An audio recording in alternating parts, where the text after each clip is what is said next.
Des guirlandes lumineuses éclairaient le jardin de mes parents d'une chaude lueur jaune. Ma sœur, Lorraine, était assise à la table centrale, ouvrant ses cadeaux d'anniversaire. 25 membres de la famille l'entouraient. Des enfants couraient en rond dans le jardin. Les adultes se regroupaient près du barbecue fumant, tenant des bières et du vin. Je me tenais près du grill, observant cette scène. Lorraine fêtait ses 31 ans aujourd'hui. Cette fête me semblait plus importante que toutes celles que j'avais eues. Ma tante Gloria s'est approchée avec son 3e verre de vin.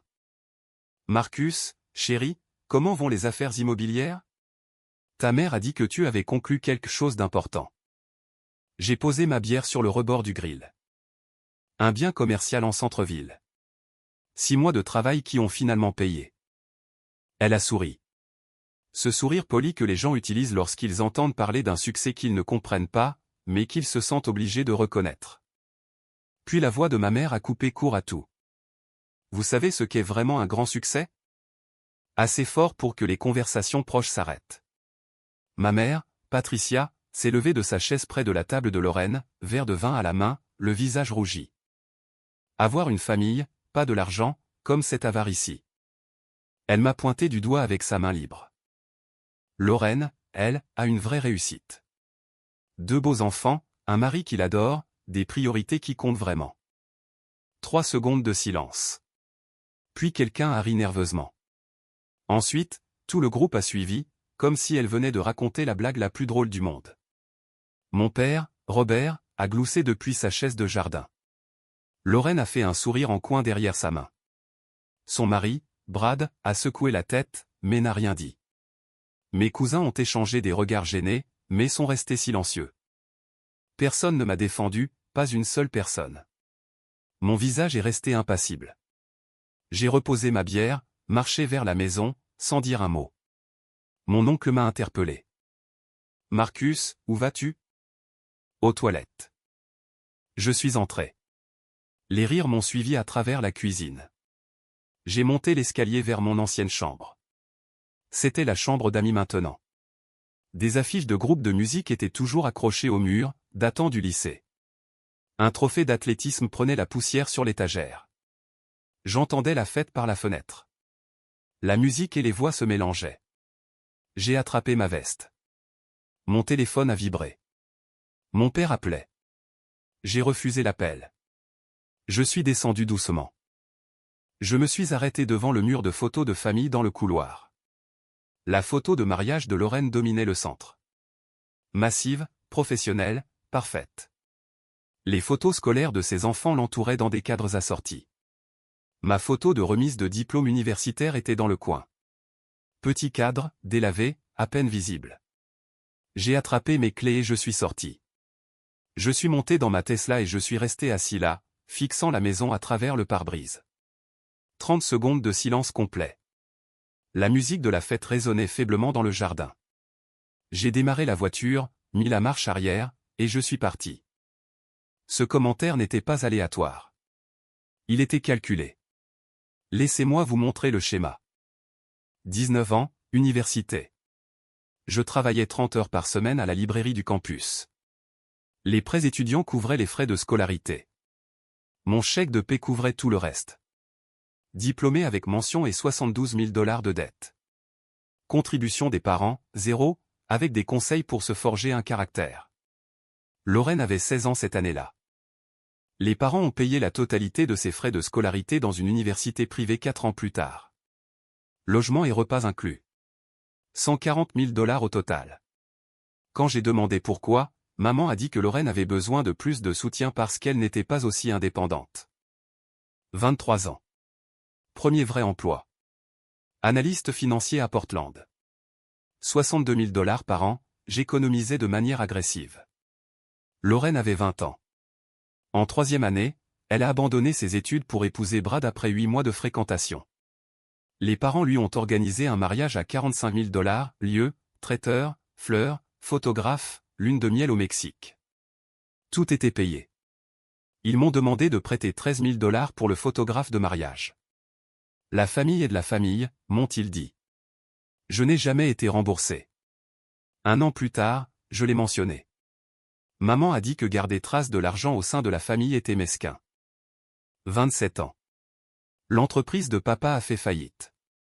Un client a fait faillite, lui devant de l'argent. La maison avait 180 000 $ de dette hypothécaire. La banque menaçait de forclusion dans 90 jours.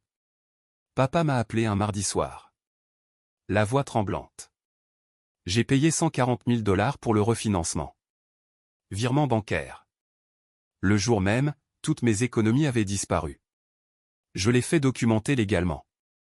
45% de propriété pour moi, 55% pour eux. Déposé au comté, notarié. Lorraine, lors de la signature, a dit « Dieu merci, quelqu'un ici s'y connaît en argent ». C'était la dernière fois qu'elle le reconnaissait. Les parents ont dit « merci » une fois. Ils n'en ont plus jamais parlé. 29 ans. Chirurgie de mon neveu. L'aîné de Lorraine s'est cassé le bras à l'école. Nécessité de broche et d'une nuit d'hospitalisation. L'assurance a laissé 8 500 $ de facture. Lorraine a lancé une cagnotte GoFundMe, a récolté 1 200 $. J'ai payé les 7 300 restants directement à l'hôpital. Lorraine a publié sur Facebook qu'elle était bénie par le soutien de la communauté de l'église. Mon nom n'est apparu 0 fois. Noël dernier, 33 ans. J'ai acheté des cadeaux pour tout le monde, 800 $ au total. Des choses bien pensées, pas de simples cartes cadeaux. Lorraine m'a donné une carte Starbucks de 15 $ dans une enveloppe générique. Mon nom était mal orthographié. Maman m'a pris à part. Elle a dit que Lorraine avait un budget serré avec les enfants. Je devrais comprendre. Papa a dit que je n'avais besoin de rien de toute façon, puisque je gagnais bien ma vie. 15 ans. Le même schéma, encore et encore. J'étais le distributeur automatique. Invisible, sauf quand ils avaient besoin d'argent. Ce commentaire à la fête n'était pas une blague. C'était sa vérité. Je suis arrivé au garage de mon condo vers 21 h. J'ai pris l'ascenseur jusqu'au 15e étage. Mon appartement était silencieux, après avoir quitté un jardin plein de monde. Les baies vitrées montraient l'horizon de Portland sur le ciel sombre. J'ai laissé tomber mes clés sur le comptoir. J'ai ouvert mon ordinateur portable. Dossier Google Drive intitulé Documents légaux maison des parents. Premier document, l'acte de propriété. Mon nom figurait comme propriétaire à 45% du 847 Maple Grove Drive. Document suivant, reçu de virement bancaire, 18 novembre 2019. 140 000 $ envoyés à la société hypothécaire. Ensuite, le contrat que nous avions signé, 17 pages. J'ai trouvé la clause à la page 9. Chaque partie peut demander la vente par partage avec un préavis approprié, conformément à la loi de l'État de l'Oregon. J'ai ouvert un nouvel onglet de navigateur. J'ai tapé avocat Portland Action en partage dans Google. J'ai fait défiler jusqu'à ce que j'en trouve un. David Chen, litige immobilier, 15 ans d'expérience, associé dans un cabinet du centre-ville. Son profil affichait des litiges de propriété, des conflits de copropriété, des ventes forcées. Exactement ce dont j'avais besoin. Mon téléphone a vibré. SMS de maman. Tu as embarrassé Lorraine en partant tôt. Très égoïste, Marcus. J'ai fixé l'écran. J'ai regardé la clause du contrat. J'ai regardé ma calculatrice qui affichait 315 000 multiplié par 45% égale 141 750. J'ai regardé à nouveau le SMS de maman me traitant d'égoïste. J'ai fermé l'ordinateur portable. Je suis allé me coucher. Le dimanche matin est arrivé, clair et vif. J'ai appelé le numéro d'urgence de David Chen à 8h30. C'est David, Marcus Reynolds. Je dois déposer une action en partage contre mes parents. Pouvez-vous me rencontrer ce matin? Pause. Aujourd'hui, dimanche. Je paierai votre tarif majoré pour le week-end. Une autre pause. Café Stumptown sur Burnside. 9 h. Apportez la documentation. J'ai raccroché. J'ai pris le dossier. Je suis parti. Le café était à moitié vide quand je suis arrivé. Surtout des coureurs qui prenaient des lattes. David Chen était assis à une table dans un coin. Quarantaine. Vêtements décontractés chics, qui coûtaient plus cher qu'il n'en avait l'air. Il portait des lunettes. Je me suis assis en face de lui, j'ai fait glisser le dossier sur la table. Vous avez dit que c'était urgent. Je dois forcer la vente d'une maison dont je suis copropriétaire avec mes parents. Il a scanné l'acte de propriété. Vous êtes le propriétaire minoritaire, 45%. Le contrat inclut une clause de partage, page 3. Il a tourné la page. A lu pendant 30 secondes. A hoché lentement la tête. C'est applicable, mais vous comprenez ce que cela signifie. J'ai payé 140 000 $ pour sauver leur maison il y a 7 ans. Hier, ma mère m'a traité d'avare devant 25 personnes. Il a posé les papiers. Et vous voulez forcer une vente? Récupérez ma part. Passez à autre chose. Ils vous détesteront pour cela. Ils le font déjà. Ils le cachent juste jusqu'à ce qu'ils aient besoin d'argent. David a bu son café, pensif. Je peux déposer la plainte lundi matin, signification mercredi, audience au tribunal dans 2 semaines. Faites-le. Nous nous sommes serrés la main. Après le café, nous sommes allés à son bureau en centre-ville. Le bâtiment était vide le dimanche. Nous avons pris l'ascenseur jusqu'au 12e étage. David a imprimé un modèle de requête en partage. Requête en partage et vente de biens immobiliers. Demandeur, Marcus Reynolds. Défendeur, Robert Reynolds, Patricia Reynolds. Propriété, 847 Maple Grove Drive. Réparation demandée, vente ordonnée par le tribunal. Produit réparti selon la propriété. Il a fait glisser les papiers sur son bureau. Une fois que je dépose électroniquement, le tribunal attribue un numéro de dossier et planifie l'audience. Vos parents sont signifiés par un huissier. Après cela, c'est une affaire légale. Combien vais-je empocher? La propriété vaut environ 312 000 $, d'après les comparables. Vos 45% représentent 140 400 cents. Après les frais et les coûts, probablement 135 000 à 140 000. Déposez-le. Je suis rentré en voiture. J'ai passé le dimanche après-midi à organiser les preuves. J'ai créé un dossier intitulé Preuve dossier partage. J'ai téléchargé la capture d'écran du virement bancaire. L'acte de propriété. Le contrat avec la clause de partage surlignée. L'historique des SMS de la famille demandant de l'argent. Les transactions Venmo à Lorraine marquées comme prêt. Jamais remboursé. J'ai tout exporté en PDF. J'ai envoyé un email crypté à David. Objet, preuve pour le dossier. Mon téléphone a vibré tout l'après-midi. 3 appels de papa, 2 de Lorraine, un message vocal de maman. Je n'ai répondu à aucun, je n'ai pas écouté. J'ai juste continué à organiser les dossiers, comme si je me préparais pour un procès, ce qui était le cas. J'ai commandé chinois vers 18 h. J'ai mangé directement dans les boîtes, regardant un documentaire sur la fraude immobilière. Je me suis couché à 21 h. J'ai mis mon téléphone en mode ne pas déranger. Je me suis endormi en 10 minutes. J'ai dormi 8 heures d'affilée. Mon sommeil le plus long et ininterrompu depuis des mois. Je me suis réveillé le lundi matin avec une sensation de clarté. Pas heureux, pas triste, juste clair. Comme si quelqu'un avait enfin allumé les lumières dans une pièce où j'avais trébuché dans l'obscurité pendant 15 ans. Ils ont passé ce temps à m'apprendre que ma valeur se mesurait en dollars que je pouvais leur donner. Lundi matin, ils allaient apprendre que j'avais gardé les reçus. Il s'avérait que je valais exactement 141 750 $, et que je voulais récupérer chaque centime. Lundi matin, 8 heures précises. Le cabinet d'avocats de David Chen occupait tout le 12e étage d'un immeuble de verre en centre-ville. Vue sur la rivière Willamette à travers des baies vitrées. Moderne, propre, professionnel. David était assis à son bureau, les documents déjà imprimés et organisés dans une chemise jaune. Il a fait glisser la requête vers moi. Requête en partage et vente de biens immobiliers. 12 pages. Lisez attentivement avant de signer. Je l'ai prise. J'ai parcouru les sections clés. Le demandeur Marcus Reynolds détient une participation indivise de 45% dans la propriété située au 847 Maple Grove Drive. Les défendeurs Robert et Patricia Reynolds ont refusé la vente volontaire ou le rachat. La propriété est évaluée à environ 312 000 $, sur la base de ventes comparables récentes.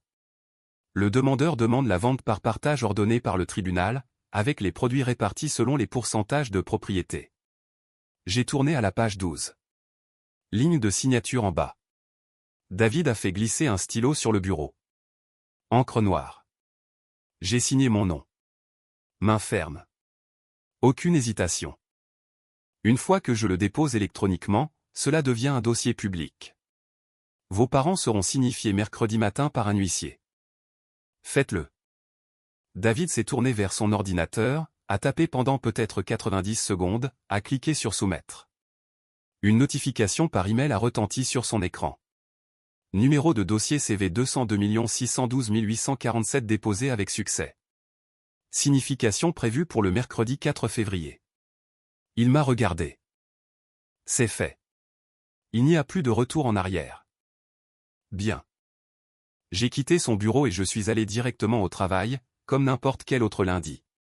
Mon bureau était au 17e étage d'une société d'investissement en centre-ville. Mur de verre, mobilier moderne, vue sur la ville. J'ai passé la journée à analyser des transactions immobilières, des feuilles de calcul, des projections de marché, des rapports de diligence raisonnables. Un collègue s'est arrêté vers 11 heures. Bon week-end? Tranquille. Et toi? Pareil. Le basketball fantasy me détruit cette saison. Dur. Conversation normale de lundi. Travail normal de lundi. Personne ne savait que je venais de poursuivre mes parents en justice une heure plus tôt. Le mardi s'est déroulé de la même manière. Matin au bureau, analyse de propriété, appel client, déjeuner à l'endroit habituel, soirée à la salle de sport, tapis roulant pendant 40 minutes, écouteurs, playlist hip-hop couvrant tout. Le téléphone était posé face contre le porte-gobelet. Il a vibré 6 fois pendant ma course. Je ne l'ai pas vérifié. J'ai terminé l'entraînement. Je suis rentré en voiture. J'ai préparé le dîner. Saumon poêlé, légumes rôtis, un verre d'eau. J'ai mangé seul à mon comptoir de cuisine, lisant les nouvelles sur mon iPad. Au lit à 22 heures.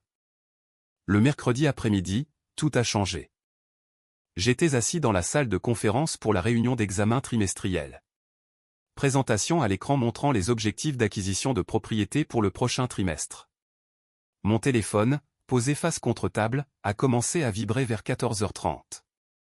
Puis encore, puis encore. La réunion a traîné jusqu'à 15h15. J'ai pris mon téléphone alors que tout le monde sortait. 22 appels manqués. Maman 9, papa 8, Lorraine 5. 5 messages vocaux. Je suis allé à mon bureau privé, j'ai fermé la porte, je me suis assis à mon bureau. J'ai écouté le premier message vocal sur haut-parleur. Papa. 14h47. Furieux. Marcus, qu'est-ce que c'est que ça? Un homme vient d'arriver à notre porte et nous a remis une assignation en justice. Tu nous poursuis pour la maison. C'est insensé. Appelle-moi maintenant. Message vocal suivant. Maman. 14h52. En pleurs. Je ne comprends pas, chérie.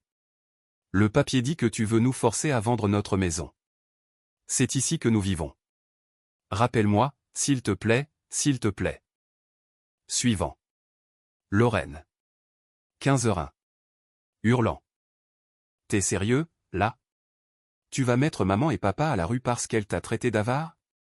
Tu lui fais une blague, n'est-ce pas? Rappelle-moi. Suivant. Papa. 15h08. Désespéré. Fils, s'il te plaît. Quoi que nous ayons fait, nous pouvons le réparer. Arrête juste les avocats. On va parler. Je t'en prie. Le dernier. Maman. 15h14. Calme. Étrangement calme. Je n'aurais jamais cru que mon propre fils me ferait ça. Je t'ai porté pendant 9 mois, et c'est ainsi que tu me rembourses. J'ai sauvegardé les 5 messages vocaux dans un dossier. Je n'ai pas rappelé. Je suis retourné au travail. Le jeudi matin, j'ai travaillé de chez moi. Ordinateur portable ouvert sur le comptoir de la cuisine. Le café refroidissait. Feuille de calcul à l'écran montrant les évaluations de propriété commerciale. La sonnette a retenti. 11h03. Je n'attendais personne. J'ai ouvert l'application de la caméra Ring sur mon téléphone. Maman et papa se tenaient dans mon couloir. Maman avait l'air de ne pas avoir dormi depuis des jours. Yeux rouges, vieux manteau d'hiver, cheveux non peignés. Papa portait sa veste de travail Home Depot. Il devait venir directement de son travail à temps partiel. J'ai appuyé sur le bouton de l'interphone. « Comment avez-vous eu mon adresse ?» La voix de maman grésillait dans le haut-parleur. « Ta grand-mère nous l'a donnée. S'il te plaît, Marcus, laisse-nous juste entrer. » Mon doigt a plané au-dessus du bouton.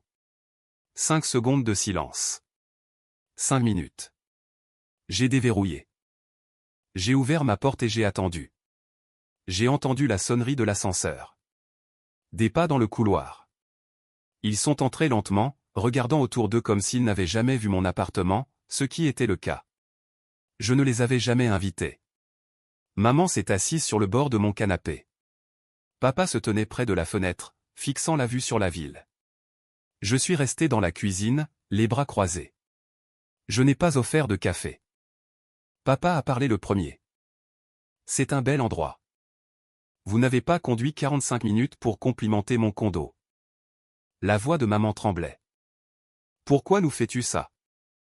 Je ne vous fais rien. J'exerce mes droits légaux en tant que copropriétaire. Papa s'est détourné de la fenêtre. Tes droits légaux de nous mettre à la porte de notre maison. Notre maison? J'en possède 45%. Ce n'est pas symbolique. C'est une propriété légale réelle. Maman s'est levée. Nous n'avons jamais accepté de vendre. Le contrat que nous avons tous signé en 2019 inclut une clause de partage. Page 3. Vous l'avez signé. Papa l'a signé. Je l'ai signé. Le visage de papa est devenu rouge. Nous ne pensions pas que tu l'utiliserais vraiment. Vous ne pensiez pas non plus que j'arrêterais d'être votre compte bancaire personnel, mais nous y voilà. Maman a fait un pas vers moi. Nous sommes ta famille. Alors pourquoi m'avez-vous traité d'avare devant 25 personnes à la fête de Lorraine? C'était une blague. Les blagues sont drôles. Ça, c'était cruel. Il y a une différence. Papa s'est placé entre nous. Donc, c'est une vengeance pour un seul commentaire. Non, ce sont les conséquences de 15 ans passés à être invisibles, sauf quand vous aviez besoin d'argent. La voix de Lorraine est venue de derrière eux. Des conséquences? Tu es en train de les détruire. Je me suis tourné vers la porte. Lorraine se tenait dans l'embrasure. Elle avait dû les suivre. Son mari, Brad, se tenait derrière elle, l'air mal à l'aise. La porte était toujours déverrouillée depuis l'arrivée de mes parents. Lorraine a fait irruption dans mon condo. Tu vas vraiment faire ça? Les forcer à quitter leur maison. Je ne force rien. Le tribunal ordonnera une vente. J'exerce mes droits. Droits. Et les obligations familiales? Comme l'obligation de dire merci quand j'ai payé 7 300 $ pour la chirurgie de ton fils? Elle s'est arrêtée. Nous allions te rembourser. Quand? Ça fait 3 ans. Brad lui a tiré doucement le bras. Chérie, ne faisons pas ça. À ton avis, combien ai-je donné à cette famille, Lorraine? Devine. Elle a regardé maman, papa, puis moi. Je ne sais pas. Peut-être 50 000. J'ai sorti mon téléphone. J'ai ouvert l'application Note et j'ai tourné l'écran vers eux. Acompte sur la maison, 140 000 $. Ton mariage, 13 000 $. Chirurgie du neveu, 7 300. Prêt d'hiver, 11 000 $. Total, 171 300 $. Les yeux de Brad se sont écarquillés. Lorraine est devenue pâle. Papa a fixé les chiffres. Nous n'avons pas demandé tout ça. Vous n'avez pas demandé. Vous vous y attendiez à chaque fois. Et j'ai donné pendant 15 ans, jusqu'à samedi. La voix de maman était brisée. Et alors? Tu veux qu'on te rembourse? Nous n'avons pas cet argent. Je sais. C'est pourquoi la maison est vendue. Papa a fait un pas en avant. Et nous vivrons où? Un appartement. Une maison plus petite. Tout ce que votre moitié du produit de la vente couvrira. Maman s'est remise à pleurer. De vraies larmes cette fois. Lorraine m'a regardé comme si j'étais un étranger. Je n'arrive pas à croire que tu fasses ça. Je n'arrive pas à croire qu'il m'ait fallu 34 ans. J'ai marché jusqu'à la porte, je l'ai ouverte en grand. J'ai du travail. Contactez mon avocat si vous voulez négocier un rachat. Sinon, je vous verrai au tribunal. Ils sont restés figés. Veuillez partir. Brad a tiré Lorraine vers la porte. Elle a résisté une seconde, puis a suivi. Mes parents sont sortis en dernier. Maman ne m'a pas regardé. Papa, oui. Il a secoué lentement la tête. La porte s'est refermée derrière eux. Je suis resté là 1 minute, écoutant leurs pas s'estomper dans le couloir. La sonnerie de l'ascenseur. Le silence. Je suis retourné à mon ordinateur portable. J'ai continué à travailler. Vendredi soir, je suis allé à la salle de sport vers 18 h. Salle de musculation. Développé couché. Écouteurs, musique forte. Mon ami Jack m'a aperçu à ma dernière série. Ça va, mec? Tu soulèves avec colère. J'ai reposé la barre. Ça va. En fait, vraiment bien. Ta situation familiale? Gérée. J'ai terminé l'entraînement. Nous avons pris des smoothies au bar à jus d'à côté. Jack m'a étudié pendant que nous attendions notre commande. Tu es sûr que ça va? Pour la première fois depuis 15 ans? Oui. Il a hoché lentement la tête. D'accord. Appelle si tu as besoin de quelque chose. Je le ferai. Je suis rentré en voiture. J'ai commandé de la nourriture thaïlandaise via une application. J'ai allumé le match des Blazers. Le téléphone était posé face contre table sur la table basse. 47 SMS non lus affichés sur l'écran de verrouillage lorsque j'y ai jeté un coup d'œil. Je ne les ai pas consultés. J'ai mangé le pad thaï directement du contenant. J'ai regardé le match. Les Blazers ont battu les Lakers de 12 points. Une soirée normale de vendredi. Je me suis couché vers 23 h. J'ai dormi 9 heures d'affilée. Pas de cauchemar, pas d'anxiété, pas de culpabilité, juste du sommeil. La semaine 2 a amené l'audience du tribunal. Tribunal du comté de Multnomah. Mardi matin, salle d'audience 4B. La juge Patricia Morrison présidait. Une femme d'une 60aine d'années aux cheveux gris tirés en arrière. Une expression sérieuse qui suggérait qu'elle avait entendu toutes les excuses possibles.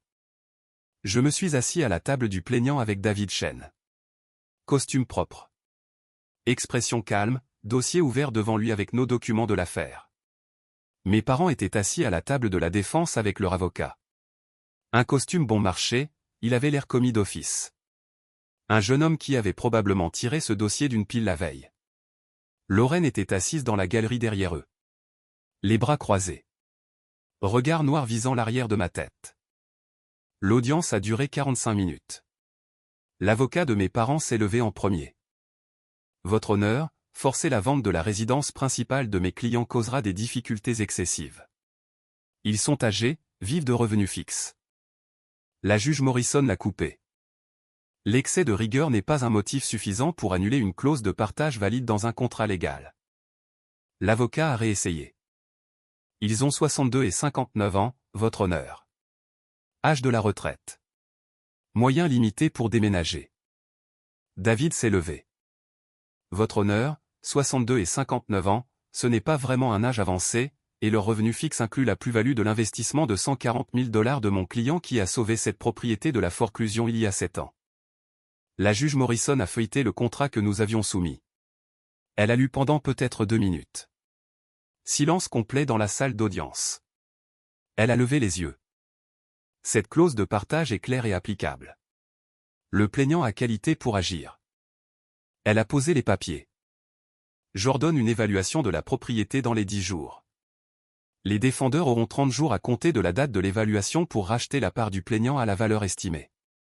S'ils ne peuvent pas ou ne veulent pas, la propriété sera mise en vente, les produits étant répartis selon les pourcentages de propriété. Prochaine audience le 15 mars pour examiner les progrès. Le marteau a frappé le banc. Je me suis levé avec David, nous avons rassemblé nos papiers. Mes parents se sont précipités vers moi dans le couloir à l'extérieur de la salle d'audience. Le visage de maman était rouge et strié de larmes. La mâchoire de papa était serrée. La sécurité du palais de justice s'est interposée avant qu'il n'arrive à moins de 3 mètres. Monsieur, veuillez maintenir la distance. Je suis passé devant eux sans regarder. David a suivi. Nous sommes montés dans l'ascenseur. Les portes se sont fermées sur la voix de ma mère appelant mon nom. Vendredi après-midi, l'évaluation a eu lieu. Je n'y ai pas assisté. L'évaluateur a fait le tour de la maison seul, en présence de mes parents. J'ai reçu le rapport complet par email ce soir-là. Je l'ai ouvert sur mon ordinateur portable à la maison. Des photos professionnelles montraient chaque pièce. Le salon avec des meubles démodés et des photos de famille couvrant toutes les surfaces. La cuisine avec des appareils électroménagers des années 90 qui nécessitaient d'être mis à jour. Les chambres avec de vieux tapis et peu d'améliorations au fil des ans. Le jardin envahi par la végétation avec une terrasse montrant des signes de pourriture.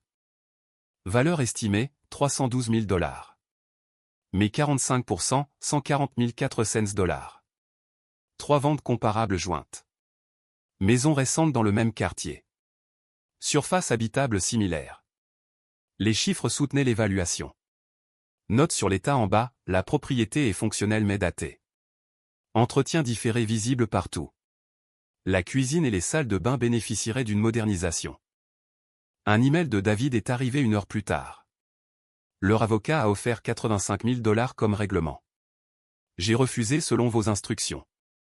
J'ai répondu immédiatement. 140 400, ou vente forcée. Pas de négociation. Semaine 3. Dimanche après-midi. Mon téléphone a sonné. Tante Gloria. Marcus. Chérie, tu peux venir à la maison. Juste pour un petit moment. La famille veut parler. De quoi? Viens juste, s'il te plaît. Pour moi. Je n'aurais pas dû y aller. Je savais que c'était un piège. J'y suis allé quand même. Je me suis garé devant la maison de tante Gloria vers 14 heures. Même quartier que mes parents. À 3 pâtés de maison. Je suis entré par la porte d'entrée qu'elle avait laissée déverrouillée. Le salon était plein de membres de la famille. Tante Gloria se tenait près de la cheminée. Oncle Dave sur le canapé. 2 cousins, Emily et Jason, près de la fenêtre. Ma grand-mère était assise dans le fauteuil. 87 ans. Des yeux perçants me regardant. Embûche. Vous m'avez piégé. Gloria s'est avancée. Nous voulions un terrain neutre. Un endroit où tu pourrais t'expliquer avec tes parents. Où sont-ils? En haut, ils attendent. Je me suis tourné pour partir. Alors cette conversation est terminée. La voix de ma grand-mère m'a arrêté. Marcus, assieds-toi. Cette voix portait toujours du poids. J'ai obéi. Je me suis retourné. Je me suis assis sur le pouf en face de son fauteuil. Parle-moi. Juste moi. Pourquoi fais-tu ça? Tout le monde est sorti de la pièce. Gloria m'a lancé un regard d'excuse en allant vers la cuisine. La porte s'est fermée. Juste ma grand-mère et moi. Je lui ai tout raconté. 15 ans en tant que banque familiale, la disparité des frais de scolarité, le mariage de Lorraine, la crise de la maison, la chirurgie du neveu, chaque prêt qui est devenu un cadeau, chaque crise que j'ai résolue, chaque merci qui n'est jamais venu. J'ai sorti mon téléphone, je lui ai montré l'application Note avec le total cumulé. 171 300 $. Elle a fixé l'écran pendant un long moment. Je ne savais pas que c'était autant.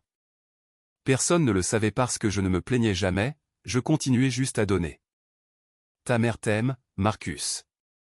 Grand-mère, si c'est ça, l'amour, je n'en veux pas.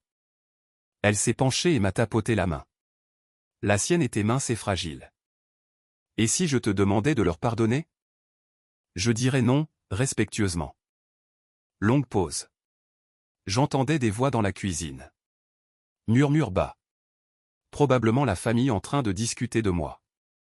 Alors je ne te le demanderai pas, mais je serai triste à ce sujet. Je sais. Je suis désolé. Je me suis penché et je l'ai embrassé sur la joue. Je me suis levé. Dites-leur que je suis parti. Je ne suis pas intéressé à parler. Je suis sorti par la porte d'entrée. Je suis monté dans ma voiture. Je suis parti. Je ne suis jamais monté voir mes parents. Jeudi matin, semaine 3. Mon téléphone a vibré avec un SMS. Brad, le mari de Lorraine. Café, juste nous. Pas de drame. 7 heures demain au Starbucks sur Morrison. Je me suis présenté, curieux de savoir ce qu'il voulait dire sans Lorraine présente. Il avait l'air épuisé. Des poches sous les yeux. Le café à la main était déjà à moitié vide quand je suis arrivé. Je me suis assis en face de lui. Lorraine pleure depuis 2 semaines. Je ne l'ai pas fait pleurer. La réalité l'a fait. Il s'est frotté le visage. Écoute, mec, je comprends.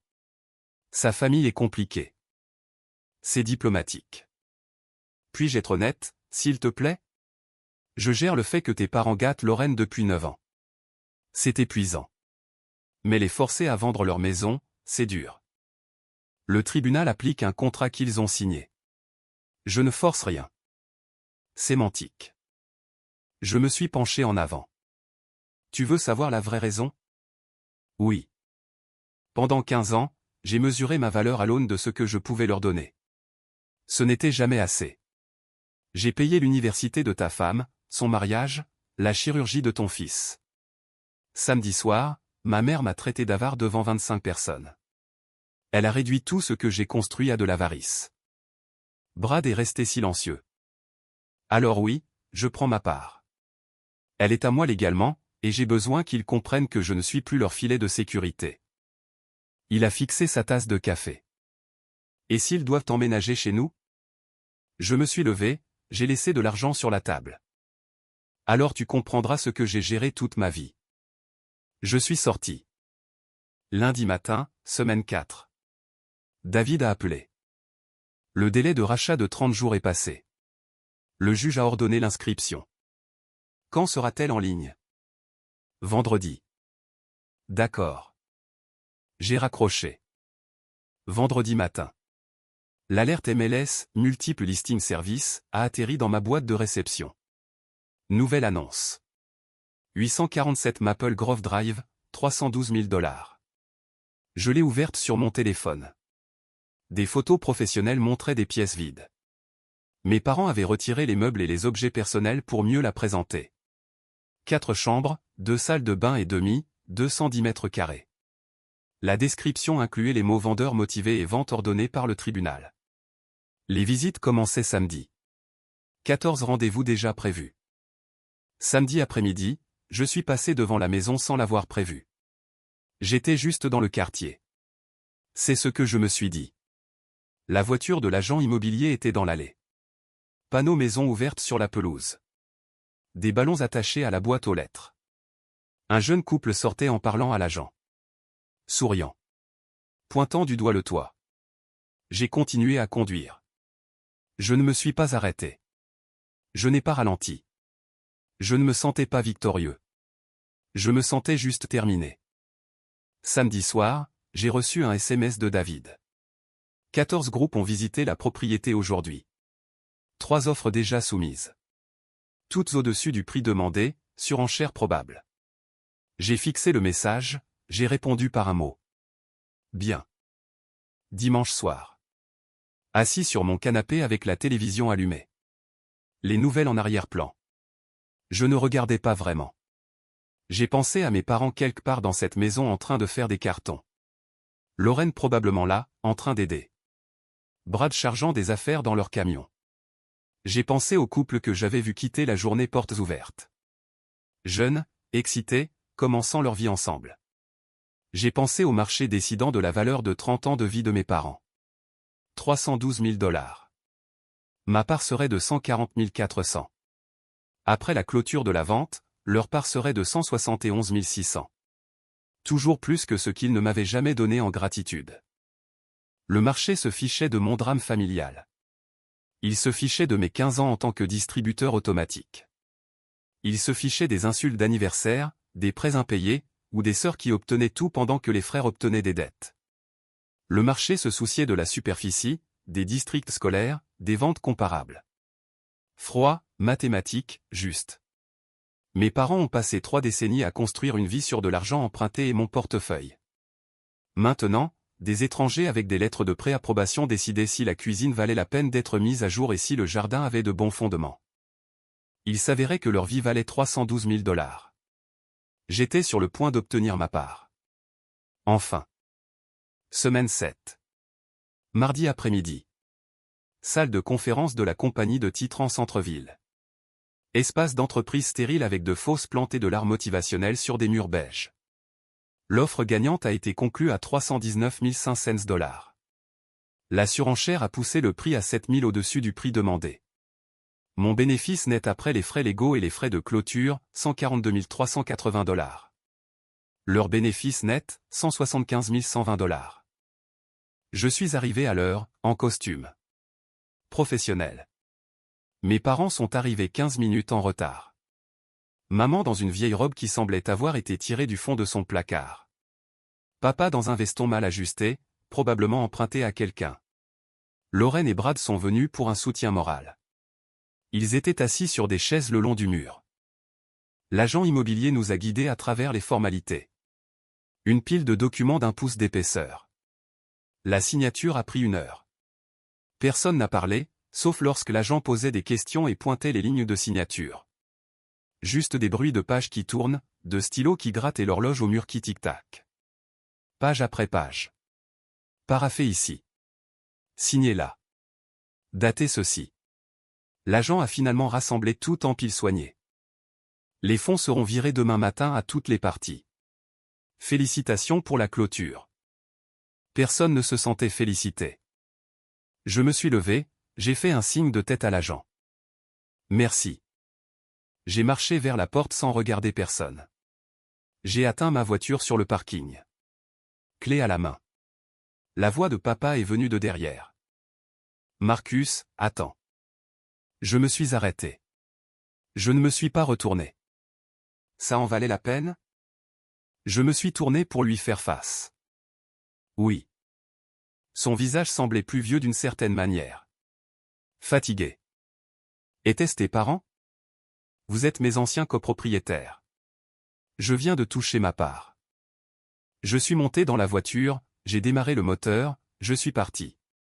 Le rétroviseur le montrait debout sur le parking, me regardant partir.